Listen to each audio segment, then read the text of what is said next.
Wait, don't scroll. This affects every single person on Earth. So if you're seeing this, I'm guessing that includes you, right?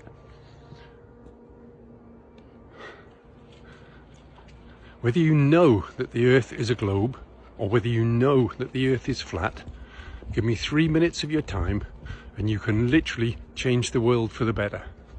And if you don't care what shape it is and you think it doesn't matter, then please hear me out. And I'll explain exactly why it does matter. Whatever evidence globers provide, flat earthers will never believe it. And whatever evidence flat earthers provide, globers will never believe it. Because we've all conditioned to be that way. It's deliberate, and I'll get to that in a minute. On the globe model, the Antarctic continent takes up a relatively small part of the globe, right at the bottom, and the coastline is at about 10,000 miles long.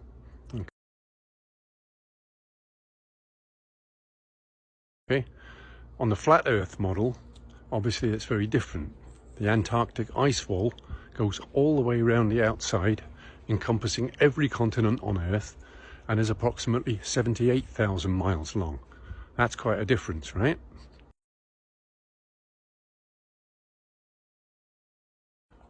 So what if we could prove it for ourselves once and for all, without anyone official being involved, without either side being able to call foul or that's cheating?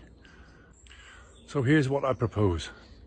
We get half a dozen of the most famous and outspoken globers, half a dozen of the most famous and outspoken flat earthers, and we put 3 of each into 2 different aeroplanes.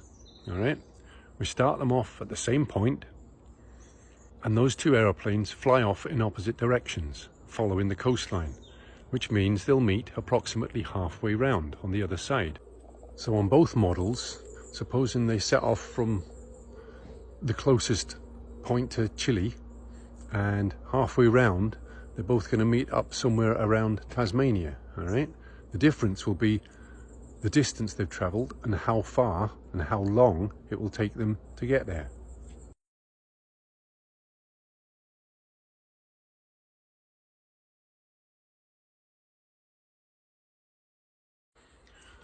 So supposing, for argument's sake, that those both planes are traveling at 500 miles an hour, then on a globe Earth model, they'll both have to cover 5,000 miles, which is about 10 hours.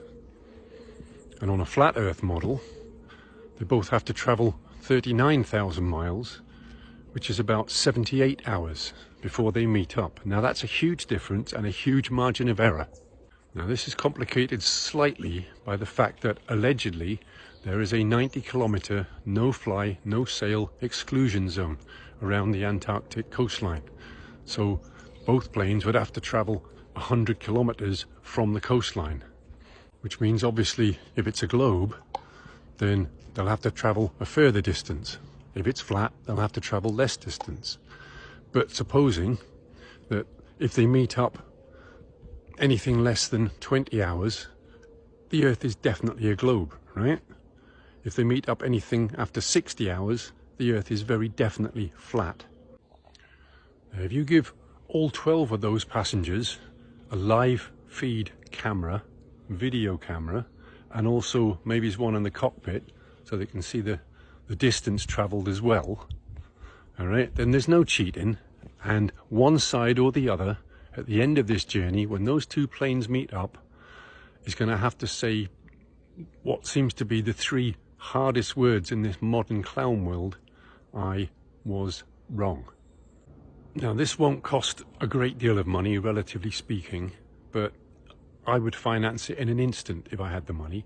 I'm homeless and I can't even afford a pair of socks.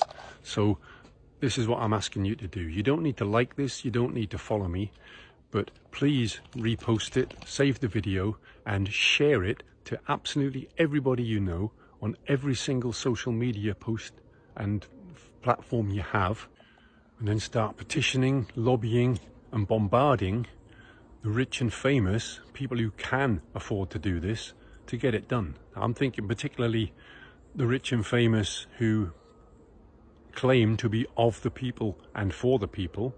So maybe the likes of Donald Trump, maybe the likes of Mr. Twitter, sorry, Mr. X, Jordan Peterson, David Icke, Joe Rogan, your favorite sports stars, your favorite movie stars, pop stars, celebrities, anyone who's got deep enough pockets to do this and an interest in actually finding out the truth. Because here's why it matters. The powers that be have got the capability to do this. They've had the capability for many, many years, and they won't do it. Why? Globers will say, because they don't need to. We all know from NASA and all the rest of that stuff. And flat earthers will say, because they know it's a lie. Okay, how do we find out the truth unless we get it done ourselves? Because the powers that be don't want everybody to know the truth. Okay, and now I'm not saying it's one reason or the other, but the point is, it's an artificial fence that keeps everybody divided.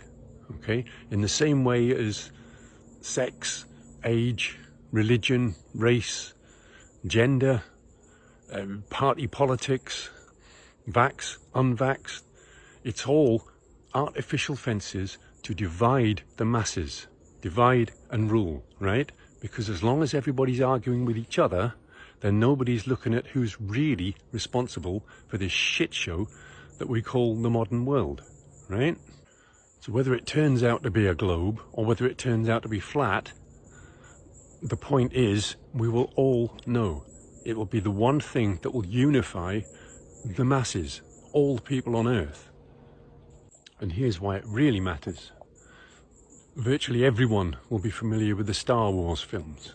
And at the end of the first film, the all-powerful, seemingly invulnerable, invincible Death Star is destroyed by one inherent weakness, right? And it transpires later in the series that that inherent weakness, that Achilles heel, was deliberately incorporated into the design by the creator. Are you with me? Now they say there's an easy way and a hard way of doing everything, all right? I stopped participating 3 years ago, and I've been out in the forests ever since, imagining, dreaming up and creating something truly amazing. But no one has ever asked me in those 3 years what it is I'm doing out here. Not even my birth family, my soul family, or my closest friends. Okay, so we'll have to do it the hard way. So if you can get this experiment done and provide proof once and for all, then you will destroy that metaphorical Death Star. You will not only break free from the Matrix, but you will break the Matrix, which will allow New Earth to come into existence with its infinite possibilities for the abundance and prosperity for all living creatures on Earth. I think that's worth doing. But I'm out of mobile data, I'm out of money, I'm out of time, and frankly, I'm out of patience. So this is Ecotopia, signing off. I love you all, and have a fabulous day.